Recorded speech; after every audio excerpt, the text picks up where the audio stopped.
Berdoa selesai. Kita hari ini akan membahas tentang materinya statif pasif. Oke, sebelum ke statif pasif, kita tegaskan lagi bahwa kemarin materi yang dibahas adalah passive voice, di mana passive voice adalah bentuk kalimat yang polanya mengandung verb 3, di mana makna kata kerjanya bermakna di, subjeknya bukan pelaku tapi dikenai sama suatu pekerjaan. Gitu. Dan passive voice ya, passive voice itu tensisnya hanya ada 10, yakni ada 8 bentuk non continuous, yang bentuk continuousnya cuma 2, yakni dari present continuous sama past continuous. Nah, hari ini ada materi yang judulnya statif pasif. Statif pasif ini kalau kita lihat sekilas polanya sama dengan bentuk passive voice.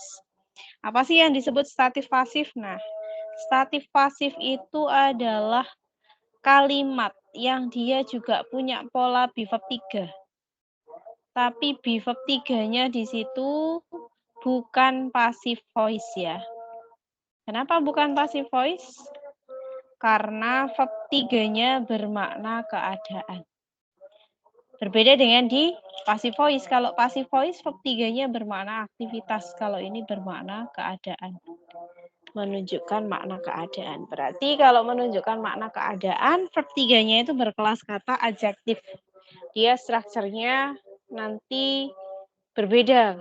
Kalau kalimat pasif kan kemarin bentuk strukturnya dalam kalimat verbal kan gitu.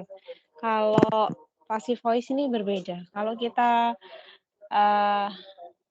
dalam statif pasif sama passive voice, kalau kita lihat perbedaan polanya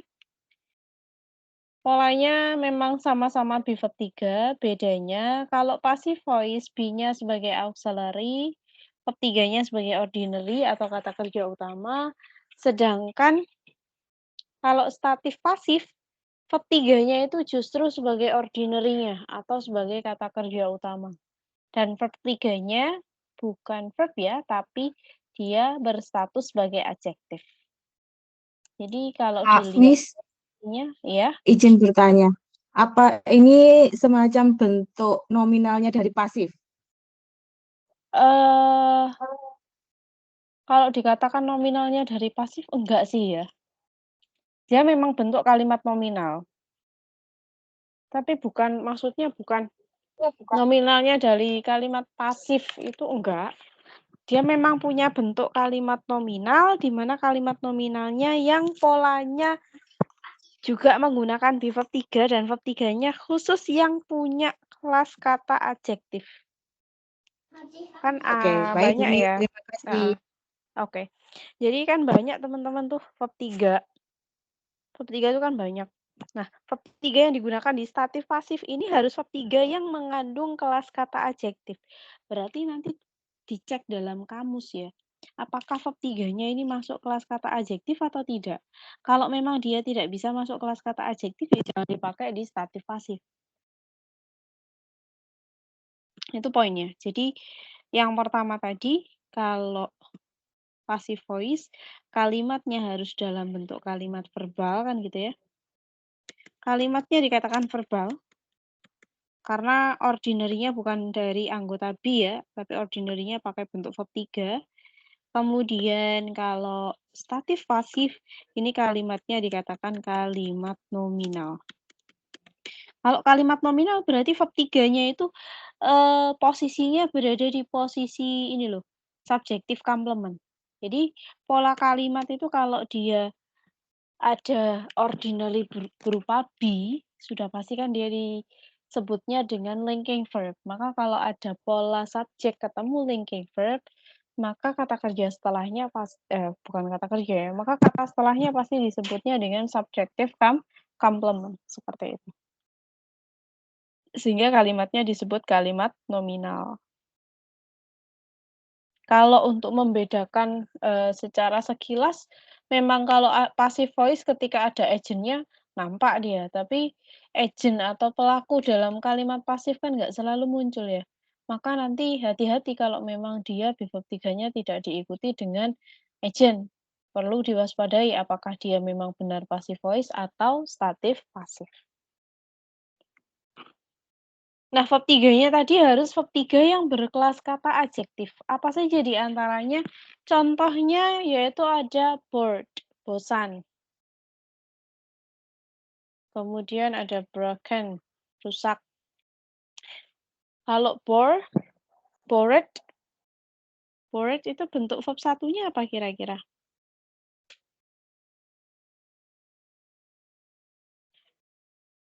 Intinya nanti cari bentuk verb 3 yang bentuk kata kerja ketiganya punya kelas kata adjektif gitu ya. Kalau broken itu kan dari verb 1 yang berupa break verb 1, verb 2-nya broke, verb 3-nya broken. Nah, broken di situ dia bisa berkelas kata adjektif, maka dia masuk dalam verb 3-nya statif pasif. Ada confused, bingung. Lost, hilang. Tired, lelah, dan lain sebagainya. Ingat ya, harus yang kelas katanya berupa adjektif. Nggak boleh kalau kelas katanya bukan adjektif.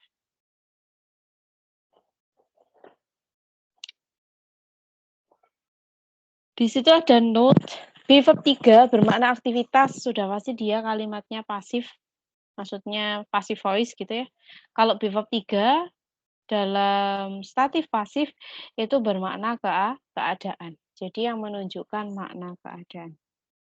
Contoh misalnya, pintu itu rusak sekarang. Rusak itu menunjukkan makna keadaan gitu ya. Kondisi dari pintunya saat ini apa? Rusak. Maka kalimat ini disebut dengan statif pasif. Ketika diterjemahkan dalam bahasa Inggris jadinya the door is broken now. The door is broken now. Is-nya anggota be, broken-nya verb 3. Nah, be-nya itu sebagai ordinary, broken-nya karena kelas katanya adjektif, maknanya rusak, maka dia sebagai subjective complement. Gitu. Bandingkan dengan kalimat the door is broken by Aan. Pintu itu dirusak oleh Aan. Ada by agent-nya. Kalau dirusak ini berarti menunjukkan makna aktivitas bahwa ada seseorang yang merusak pintu itu, gitu. Maka kalimatnya disebut dengan kalimat pasif. Atau passive voice. Is-nya sebagai auxiliary, broken-nya verb 3 sebagai ordinary. Gitu ya. Ini auxiliary. Verb 3-nya sebagai ordinary gitu.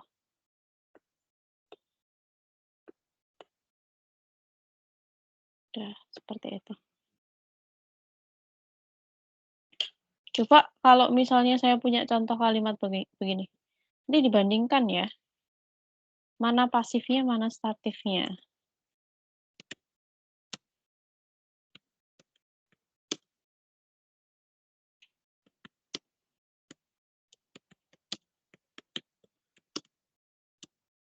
Ini sengaja nggak saya munculkan agent-nya. Biar teman-teman tahu. Kira-kira mana? My phone is broken because my phone was broken. Sama-sama ada pola be ketemu dengan bentuk verb 3. Is-nya ini adalah be. Broken-nya verb 3. My phone is broken because my phone was broken. Was-nya ini be, broken-nya juga bentuk verb 3. Yuk, passive voice-nya yang mana? Depan atau belakang? Kalau kayak gini, lihatnya konteks ya. Berarti lihatnya meaning-nya. Kira-kira kalau conjunction-nya because, kira-kira statifnya yang mana, pasifnya yang mana? Statifnya yang belakang, pasifnya yang depan. Yakin? Berarti gimana maknanya? HP-ku dirusak. Karena HP-ku rusak, begitu? Kalau pasifnya Oh, depan kebalik, kan. Miss. Nah, Kebalik berarti. kebalik ya. Nah, lihat sebab akibatnya. My phone is broken because my phone was broken. HP-ku itu saat ini rusak karena HP-ku dirusak kemarin gitu. Ada because ini menunjukkan ini ya, alasan. Maka yang depan ini namanya statif pasif, yang belakang namanya passive voice. Nah, kalau misalnya nanti diubah lagi conjunction-nya, misalnya tensesnya sama nih, my phone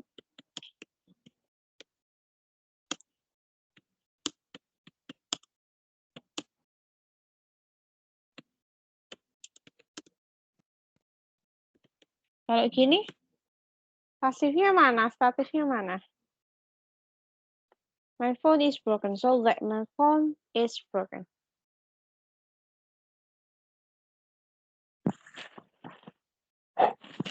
Apa?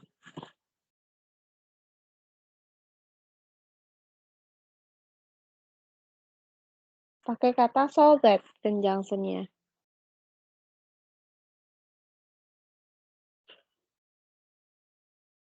So that itu maknanya apa?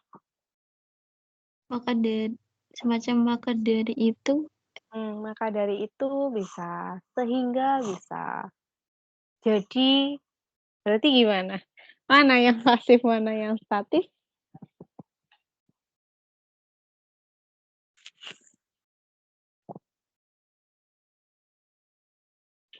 Pasifnya yang yang pasif depan yang bukan.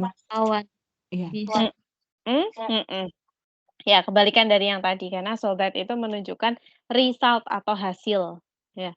Kalau menunjukkan result atau hasil berarti yang depan ini namanya passive voice, yang belakang jadinya statif pasif.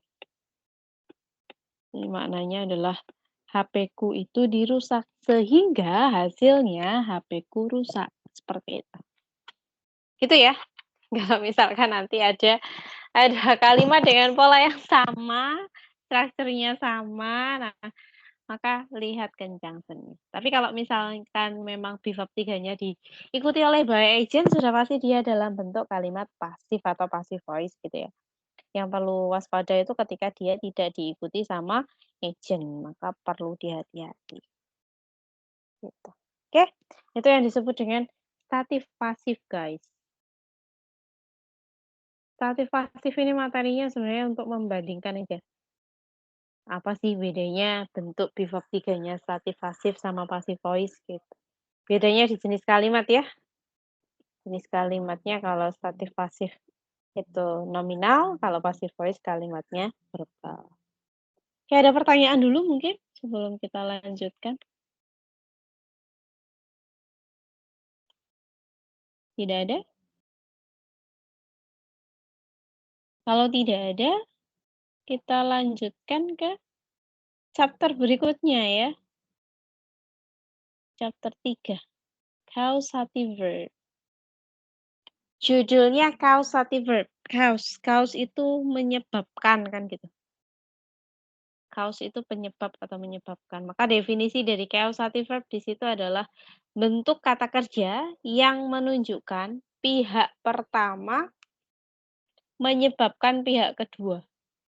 Jadi kata kerja itu bisa menunjukkan pihak pertama melibatkan atau menyebabkan ya. Menyebabkan pihak yang kedua untuk melakukan atau dikenai sama suatu pekerjaan. Gitu.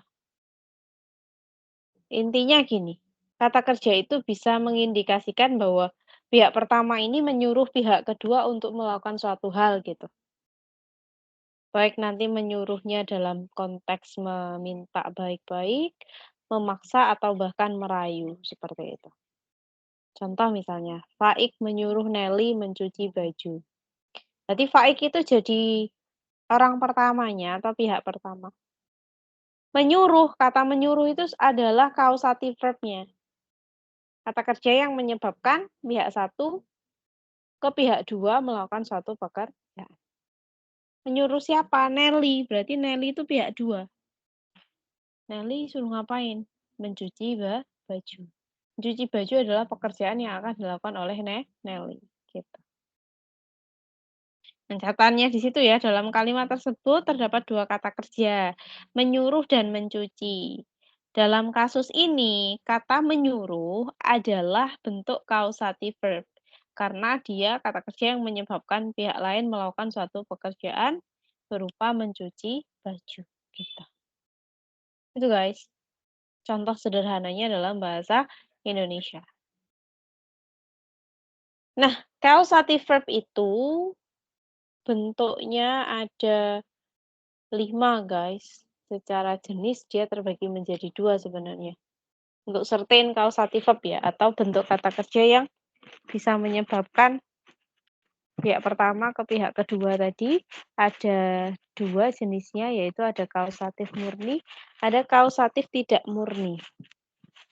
Bedanya murni sama tidak murni, kalau murni itu ya memang asli dari bentuk kausatif verb-nya. Kalau tidak murni itu berarti dia mempunyai ungkapan yang sama dengan kausatif verb murninya. Kausatif murni itu diantaranya ada 3, yakni ada get, ada have, ada make. Di mana masing-masing kausatif verb itu memiliki setara makna. Kalau get itu punya setara makna berupa pursuit yang bermakna merayu. Jadi menyuruhnya dalam konteks merayu. Kemudian ada have. Kalau have itu punya setara makna berupa ask. Ask secara makna kan meminta, berarti menyuruhnya dalam konteks meminta dengan baik. Kalau make, yang ketiga ada make. Make itu setara makna dengan kata force dengan makna memaksa. Maka menyuruh bentuk poin yang ketiga ini menyuruhnya dengan cara yang memaksa. Itu adalah bentuk kausatif murni. Kalau kausatif tidak murni, itu ada 2, ada let sama help. Kalau let itu punya setara makna berupa allow atau permit, yang bermakna mengizinkan. Kalau help itu setara makna dengan assist, yang bermakna membantu atau menolong. Gitu. Nah, itu adalah bentuk-bentuk dari kausatif verb ya, baik murni atau tidak murni. Sehingga totalnya yang namanya kausatif verb itu ada 5. Get, have, make, kemudian ada let sama help. Dari kelimanya bisa kita singkat dengan singkatan begini guys. G, H, ma, le, he. Diambil dari huruf depan-depannya ya. G ada get, H ada have, make ada ma, let-nya le, help-nya he. Berarti disingkatnya dengan istilah G, H, ma, le, he. Terus dalam membentuk rangkaian kalimat yang yang mengandung kausatif verb itu polanya ada 2. Ada yang bentuknya kausatif aktif, ada yang bentuknya kausatif pasif. Sebenarnya secara pola sama aja, ada subjek, kausatif verb, objek, objektif komplement gitu. Baik di kausatif pasif pun juga sama. Subjek, kausatif verb, objek, objektif komplement gitu. Yang membedakan adalah isiannya, isian daripada masing-masing structure. Kalau kausatif aktif, ciri-cirinya objeknya umumnya berupa person. Objeknya umumnya berupa person. Hanya ada kata umumnya. Kalau umumnya berarti nggak semuanya ya. Yo ada kalanya nanti dia pakai non-person gitu. Untuk polanya ada subjek, kausatif verb, objek, objektif komplement. Nah, kausatif verb yang bisa dipakai dalam bentuk kalimat kausatif aktif itu 5-5-nya bisa dipakai. 5-5-nya GH malehe bisa dipakai. Dengan catatan di situ GH malehe itu Dia bentuknya bisa menyesuaikan tenses sama subjek. Bisa menyesuaikan tensi sama subjek. Nah, GH Malehe tadi kan masing-masingnya punya setara makna ya. Nah, setara makna itu juga boleh dipakai. Jadi nggak selalu harus pakai get, tapi boleh pakai kata pursuit. Nggak selalu pakai kata have, tapi boleh pakai kata apa? Ask gitu ya. Jadi boleh pakai setara maknanya. Sama, mau pakai causative verb atau pakai setara makna, dia nanti bentuk sama tensisnya bisa menyesuaikan. Untuk subjek ya, dengan bentuk tensisnya bisa menyesuaikan. Objeknya tadi umumnya berupa person, kemudian bentuk objektif komplementnya. Ini ada pasangannya ya, dan dia bentuknya paten nanti, atau tetap. Tetap ada P-nya ya, P-nya hilang kayaknya. Nah, kalau nanti causative verb-nya kalian menggunakan kata get, maka objektif komplementnya pakai to infinitive. Harus itu. Mau dia causative verb dalam main verb-nya pakai kata get, got, will get, has got, is getting misalnya, tetap nanti yang jadi objektif komplement adalah to infinitive. Sedangkan kalau have, make, sama let, hamale ini ya, maka nanti objektif komplementnya selalu pakai verb 1. Sedangkan kalau help itu boleh pakai verb 1, boleh pakai to infinitive, sama saja. Kalau setara makna itu wajib pakai to infinitive, tidak bisa menggunakan bentuk verb 1. Bentuknya tetap gitu ya. Jadi nanti GH Malehe-nya kalau kita suruh mengisi bentuk objektif komplementnya, dilihat dulu. Gitu. Dan GH Malehe itu pasti berada di posisinya ordinary ya, atau berada di posisi kata kerja utama.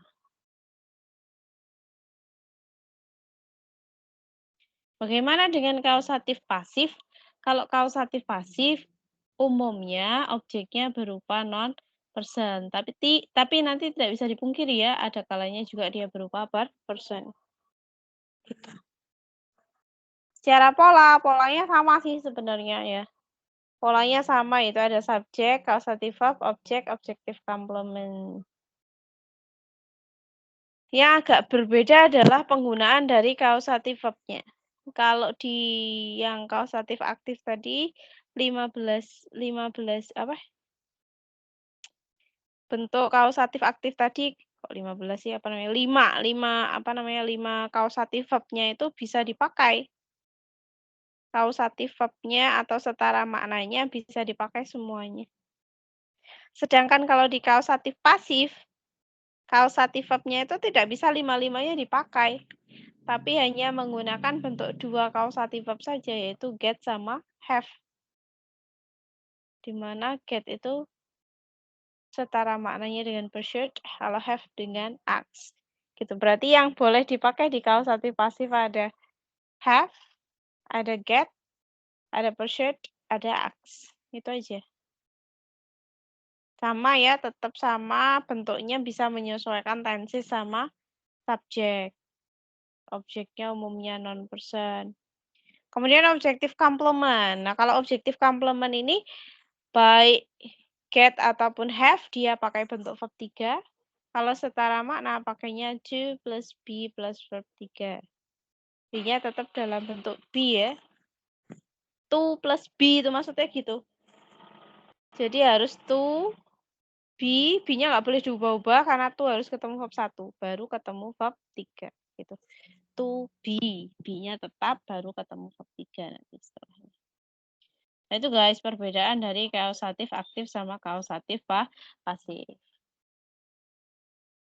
Kalau bentuk kausatif verb-nya atau main verb-nya itu bebas saja ya, mau dia pakai bentuk kalimat pasif, kalimat tenses perfect, kalimat dengan tenses sederhana yang ada di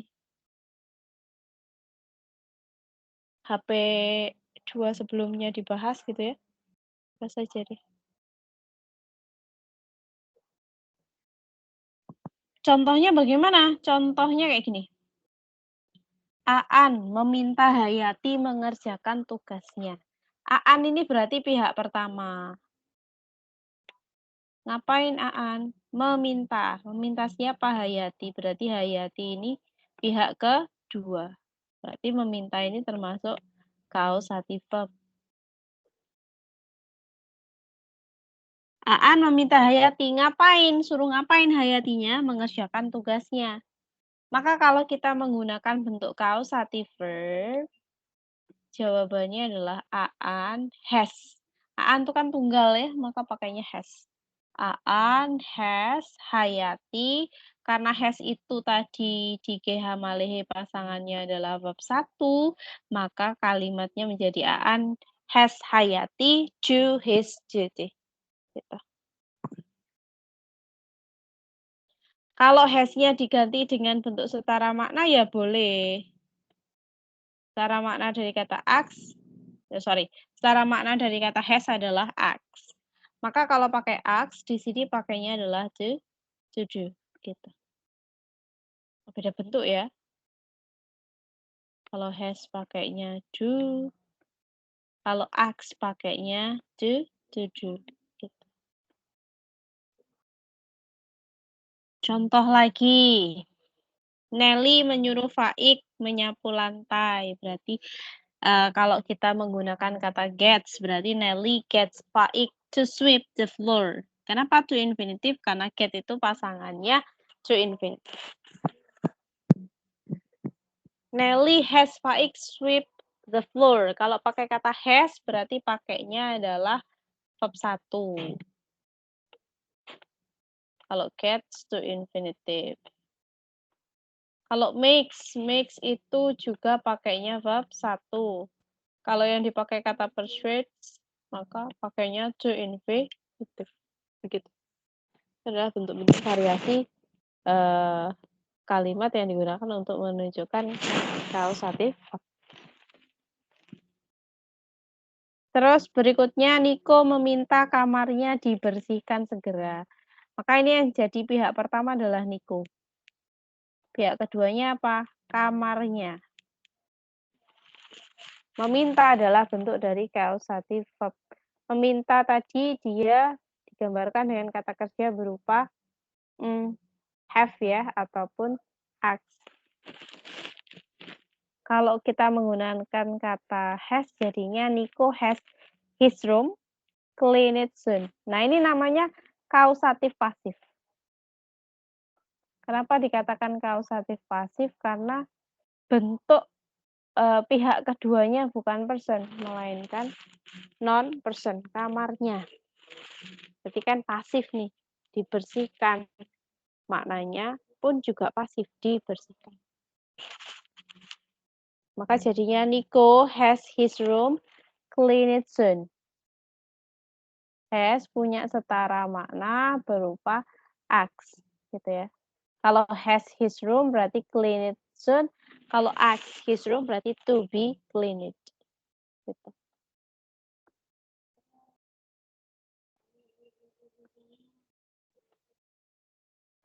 Oke, kemudian masih ada contoh lagi. Putri menyuruh rumahnya dicat sekarang. Siapa yang disuruh? Orang lain ya, nggak tercantum di sini. Putri ini pihak pertama. Menyuruh ini bentuk causative verb-nya. Menyuruh apa? Menyuruh agar rumahnya, harusnya gitu ya. Rumahnya dicat sekarang. Jadi rumahnya ini bentuk pihak keduanya. Pihak keduanya ternyata rumahnya. Rumahnya itu bentuknya non-person. Maka jadinya gini. Putri is getting her house painted now. Is getting. Kan kausatif pasif ya. Kalau kausatif pasif maka ordinary-nya pakai bentuk verb 3. Terus misalnya lagi Putri is having her house. Sama, mau is having, mau is getting, mau is persuading atau is asking, ya tetap jawabannya sesuai dengan strukturnya. Kalau dia memang murni pakai causative verb-nya, maka disesuaikan kapan pakai to infinitive, kapan pakai verb 1. Kalau causative pasif dalam penggunaan causative verb aslinya, dia pasti verb 3. Tapi kalau secara makna pasti to be verb 3. Kayak ini. Is asking, jadinya to be painted. Gitu. Kemudian ada Ratna, membantuku mengangkat lemari itu tadi. Ratna ini berarti pihak pertama. Membantuku, ini bentuk kausatif verb-nya. Mengangkat lemari itu, ini adalah bentuk pihak kedua ya. Ratna ini pihak pertama, membantuku mengangkat. Oh, sorry. Pihak keduanya bukan di mengangkat kunya, di kata kunya. Membantuku, kunya ini pihak kedua, mengangkat ini adalah pekerjaan yang dilakukan oleh pihak kedua. Berarti ini kausatifnya aktif. Karena objeknya aku. Persen. Jadinya Ratna help me lift atau to lift that cupboard. Kalau pakai yang lainnya, misal dari kausatif yang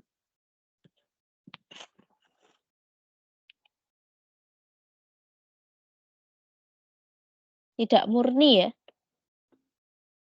Ratna assist. Help itu setara maknanya kan assist. Assist kalau dipakai bentuk verb 2 kan assisted gitu. Ratna assist me to lift that cupboard. Nah, pakainya to infinitive gitu. Bebas saja sih guys, gak harus pakai causative verb yang murni. Tidak murni pun juga boleh dipakai gitu. Kemudian ada lagi, ibuku membiarkan aku pergi ke Danau Toba 2 bulan yang lalu. Membiarkan tuh sama halnya dengan mengizinkan ya. Kata kerja yang dipakainya maksudnya. Dia bisa menggunakan kata let. My mother let me go to Lake Toba 2 months ago. Lake ya, lake apa lake. Kalau diganti setara makna jadinya my mother allowed me to go to Lake Toba 2 months ago. Gitu. Nah, setara makna pakai to verb 1. To verb 1-nya poinnya bukan di situ. To verb 1-nya ini loh, to go. My mother allowed me to go to Lake Toba. Tapi kalau yang let pakainya go aja. Let me go. Nah, dalam kasus causative verb ini, teman-teman, kalau muncul dalam soal itu kita tidak mungkin suruh mengisi bentuk causative verb-nya, nggak mungkin. Pasti kita suruh ngisi bentuk dari objektif komplementnya. Apakah harus pakai verb 1, verb 3, to infinitive, atau to be verb 3, gitu. Misal nih, ada contoh soal gini. The students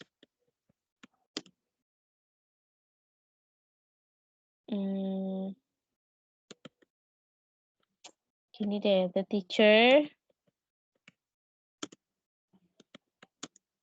makes the student do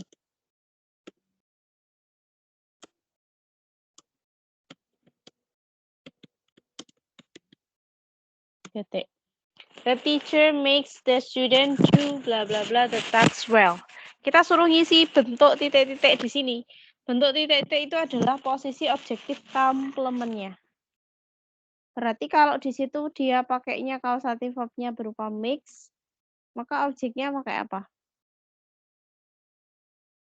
To infinitive atau verb 1?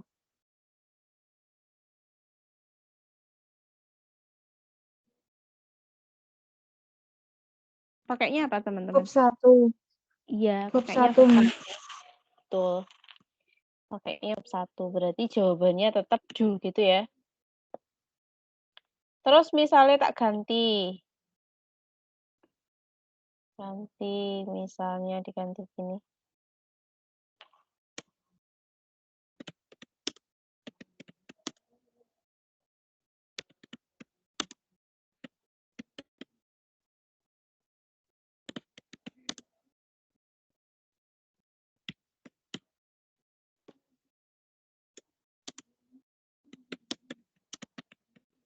Gini. The teacher makes the tasks due bla bla bla bla bla bla bla by the students. Ini kausatif aktif atau kausatif pasif? Kalau yang atas tadi kausatifnya kausatif aktif ya. Pasif, Miss.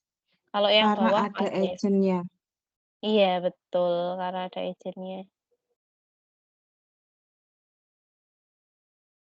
Nah, jadi yang atas ini kausatif aktif, kalau yang bawah kausatif pasif. Berarti jawabannya apa?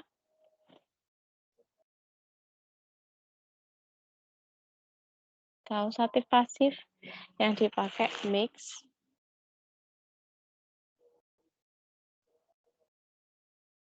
Ini boleh diganti dulu. Has gitu ya. Kalau mix tadi nggak bisa di kausatif pasif, sorry. The teacher has the tasks bla bla bla by the students. Ya Allah, tulisannya gimana sih ini? Students. Apa jawabannya? Do, to do, done, atau to be done?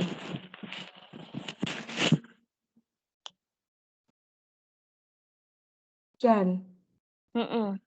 Pakainya done. Pakai verb 3.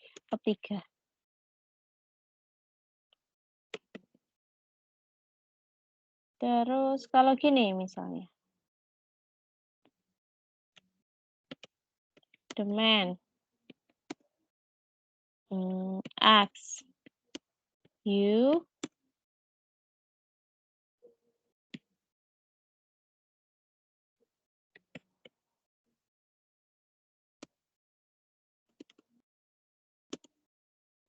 a cup of coffee. The man asks you. Kausatif aktif atau kausatif pasif?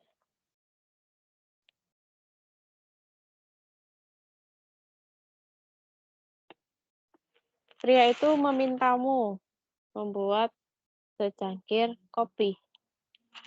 The man asks you, make, to make, atau made, atau to be made. Apa jawabannya? To infinitive, verb 1, apa to be, verb 3, atau justru pakai verb 3? Nanti yang jadi objeknya di situ you. Berarti aktif atau pasif nih?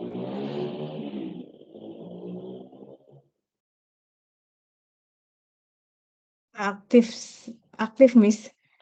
Aktif ya, kausatif aktif.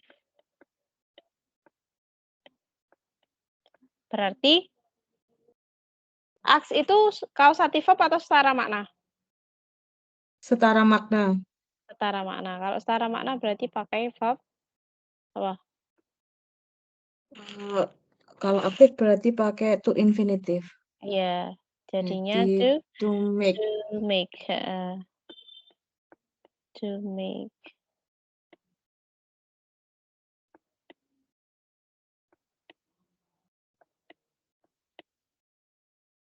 Gini.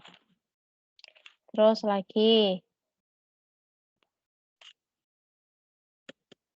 The girl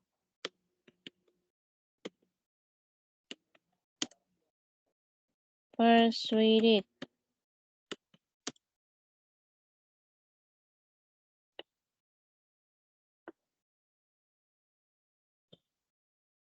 her apartment.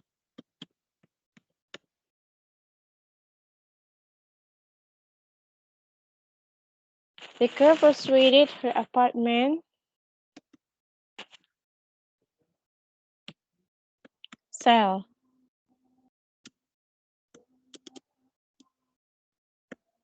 to the rich person. Aktif atau pasif nih?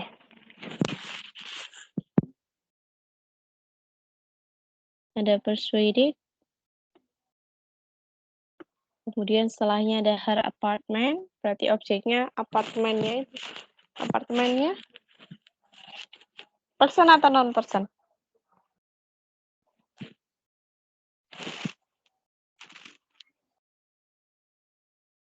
Person, her objeknya.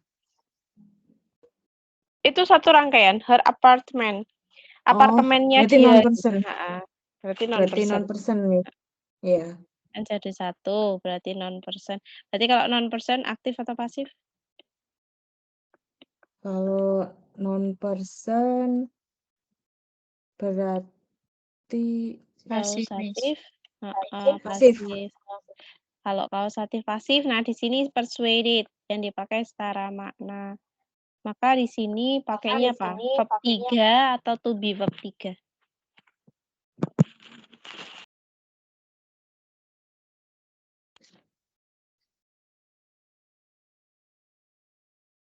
Verb 3. Kalau setara makna? Kalau secara makna to be verb 3. To be verb 3. Jadinya to be, apa verb 3-nya, Sel? To be sold, gitu ya. Sell, sold, sold.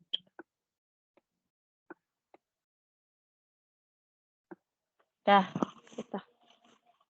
Gitu, jadi nanti dalam soal itu kalau berkaitan dengan causative verb, kita tidak pernah suruh ngisi bentuk causative verb-nya ya, mau pakai causative verb atau setara makna. Yang suruh ngisi adalah bentuk dari objective complement-nya. Apakah pakai verb 1 atau to infinitive atau verb 3 atau to be verb 3. Gitu. Saya punya trik untuk menghafalkan, guys. Menghafalkan tapi untuk yang kausatif aktif ya. Kalau kausatif aktif kan dia ini, apa namanya? Bentar, saya buka kamera dulu. Kausatif aktif kan kausatif verb yang bisa dipakai ada banyak. 5-5-nya boleh dipakai.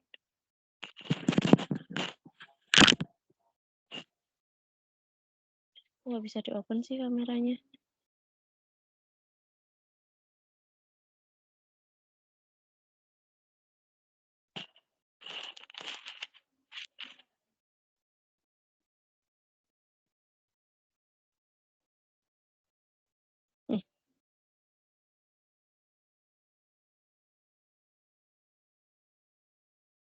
Ya, laptop saya nge-lag, guys.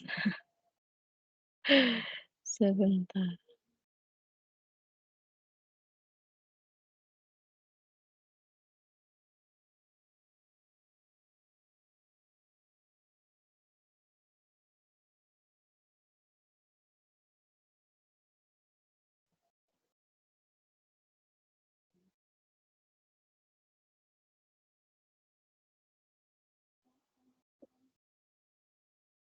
Ya, nggak bisa. Ya, nggak usah ini ya, nggak usah open kamera. Jari kita kan ada 5, teman-teman. Jari kita itu ada 5. Ada jari jempol, jari telunjuk, jari tengah, jari manis, sama jari kelingking. Nah, itu yang jari telunjuk, jari tengah, sama jari manis, itu kita lipat ke bawah. Yang jari jempol sama jari kelingkingnya biarin tetap apa namanya, tetap berdiri ya. Yang 3 jari ke bawah.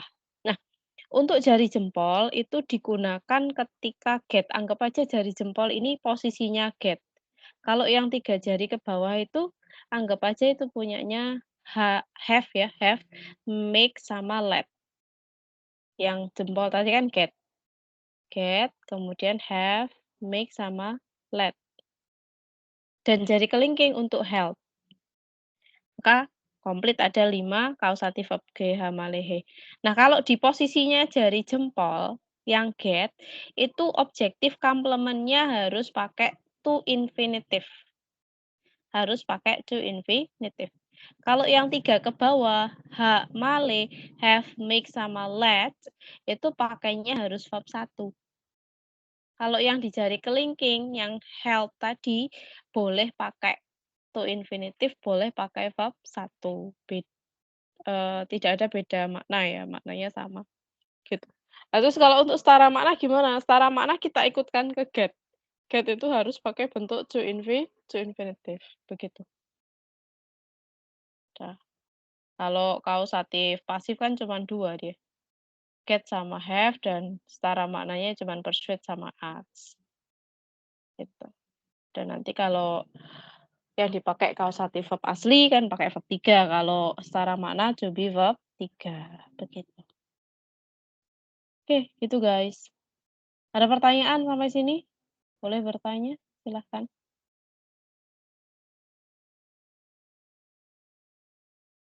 Ada nggak?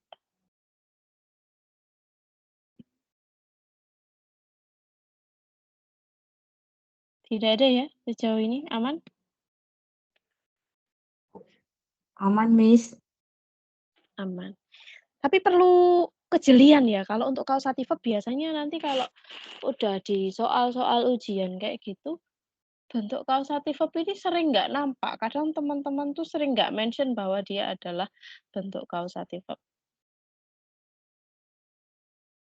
Maka kita harus paham bahwa kausatif verb ada get, have, make, let, sama help. Dan nggak selalu bentuk verb 1 atau verb SIS ya. Bisa jadi nanti tensesnya present perfect misalnya. The man has got. The man has got the woman. Nah, misalnya pakai kata by. By apa? Luxurious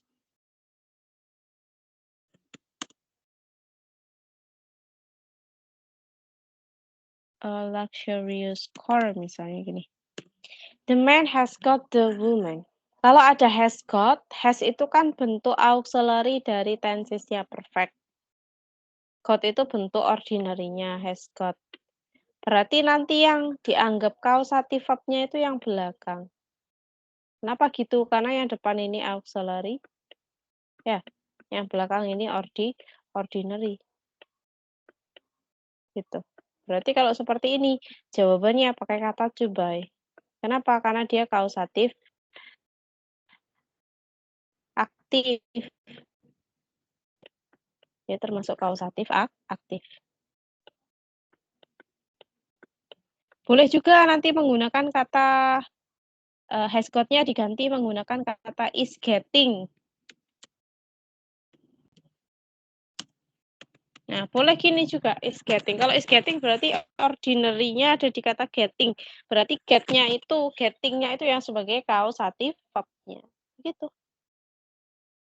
Kalau yang di posisi to infinitive, posisi verb 1, itu tetap dia, nggak boleh dirubah-rubah. Gitu. Oke, begitu ya. Itu adalah materi dari kausatif verb. Nah, di latihan 4 ada latihan tentang pengisian bentuk objektif komplement dari beberapa kausatif verb. Kalau soalnya seperti ini, kalimat rumpang seperti ini, yang diperhatikan pertama adalah strukturnya. Berarti analisis mana subjek, mana kausatif verb-nya, mana objeknya. Terus diketahui mana bentuk subjek, verb, objek. Lihat objeknya. Objeknya itu persen atau non-persen. Kalau persen, umumnya kan dia kausatif aktif kalau persen kan gitu. Kalau dia persen, kausatifnya aktif. Terus lihat kausatif verb-nya apa, ge, hama, atau lehe. Terus nanti dilihat pasangannya itu apa sih kalau get, kalau have apa. Kalau let gimana gitu. Jadi misalnya ini kayak nomor 1 nih, contoh ya. Nomor 1, the president had his advisor arrange a press conference. Nah, itu yang jadi subjek adalah presiden. Presiden itu posisinya berada di posisi subjek. Kenapa presiden had his advisor? Had ini bentuk kausatif verb-nya. His advisors Ini objeknya. Advisors itu penasehat ya. Presiden itu menyuruh para penasehatnya arrange a press conference. Nah, karena head itu kan bentuk verb 2 dari have.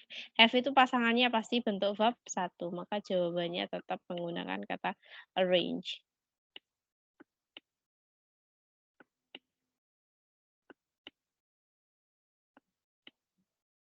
Gini. Kok jelek banget, nggak nampak. Sulit ya nulis di sini. Arrange.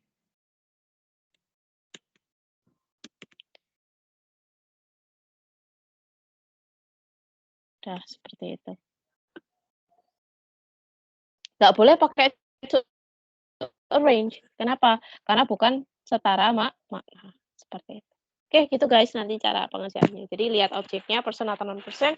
Kalau person larinya ke aktif, kalau non-person larinya ke pasif. Itu ya tugasnya untuk besok. Jangan lupa dikerjakan. Hari ini materinya sampai sini dulu guys. Oke, sebelum saya tutup, ada pertanyaan lagi mungkin?